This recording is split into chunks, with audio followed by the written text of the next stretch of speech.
Yoto ni nyaka sani ndiye twak mi ikono wakanyo listi mabora ahinya. Tanya kirango national dialogue mosebedo ka itayo pacho kae kata twak makelo jopiny Kenya duto kumoro achiel. En lesson mane maduong' ahinya ma wanyalo rango kuom gino mokalo, gino manyasomo maduong' mar mondo mi okony neno ni twak michano kel mbele ka okotore Luanda nikech jok mane twak mar nadko mokalo moko kuom gino dolemo e sirkal pia wanda sani jatend migawo. Kalonzo Musyoka sano seke gi sirkal ene noko e onge kanyo. Kimani chungwa ya pod ni kanyo mago ne jokombe ariyo. Moko kuom gino do tele sirkal. Mano kirango kinde mokalo mago mag twak. Ang'o mwasomo kacha manyalo tayo twak mabiro mbele kaka poni madhi bedo kare.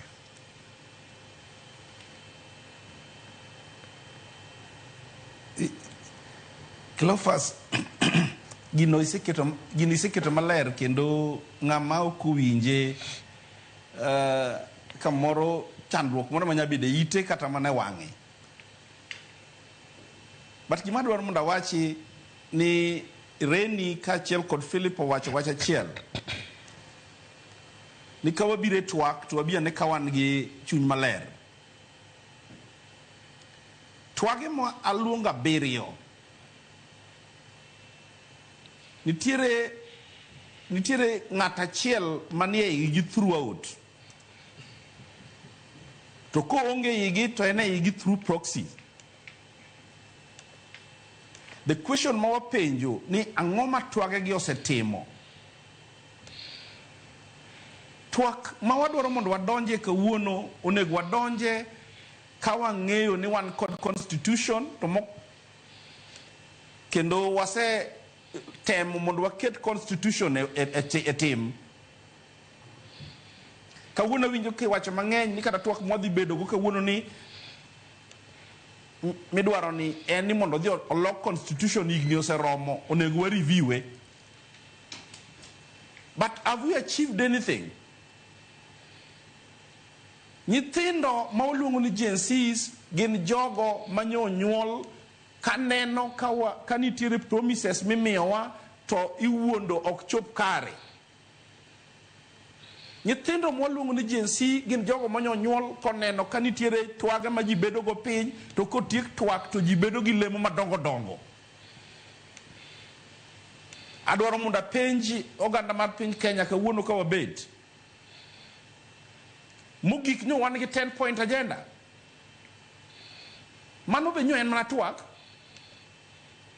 King'iyo 10-point agenda manyo Ruto gi Raila nego gin gik mabeyo manyalo konyo piny Kenya. Ang'o momono gi keto gi e tim. Nikech magi gik ma nyithindo wacho ni gidwaro mondo mi ong'e ni Kenya irito maber gi chik. To ok rit maber gi chik kende to Kenya yudo tije ne ji. Nya winjo kiwacho ni ni tije oyud ne nyithindo loka mondo nyithindo dhi oti loka. Cleophas in jatelo mane manyalo kawo 70% of your population mondo itero dhi oti loka. Awinjo kiwacho ni ka nitiere gimiluongo ni affordable housing ogolo tije. In jatelo mane madwaro mondo kawo nyithindi mosomo maber mondo dhi obed otim tich mar mjengo. So an pod awacho nyaka kawuono ni ka wadhi e twagni ok adagi twak, but wadhi ane twagni ka wagolo gimiluongo ni ethnic based politics and tribal loyalties oko. Nikech kok wagolo to awacho nyaka kawuono ni pod gima wadhi timo onge. Erokamano Bishop. Cleophas, let me somo ni wach moro. Kitabu mar Jakobo wacho nwa ni 3:17 wacho nwa ni rieko moa malo e polo opogo gi rieko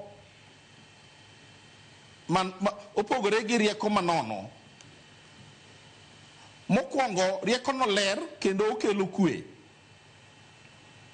Mar ariyo rieko no muol bende oikore winjo wach. Wan kawuono wan gi sirikal mokwongo, they are not humble. Wan gi sirikal mawuoyo ne ji carelessly. Wan gi sirikal matimo gik moko kok otimo consultation. Wan gi sirikal muol manego nwa nyithindo. To nyocha wawinjo ka Raila Amolo Odinga owacho ni notero experts e sirikal mar Ruto. What are these experts doing? And our children are being killed carelessly? Omiyo poda wacho ni ana okadagi twak, but ka the same faces emodhi nene twagni onge gima dhi konyowa go. Erokamano ahinya Bishop Aduoge.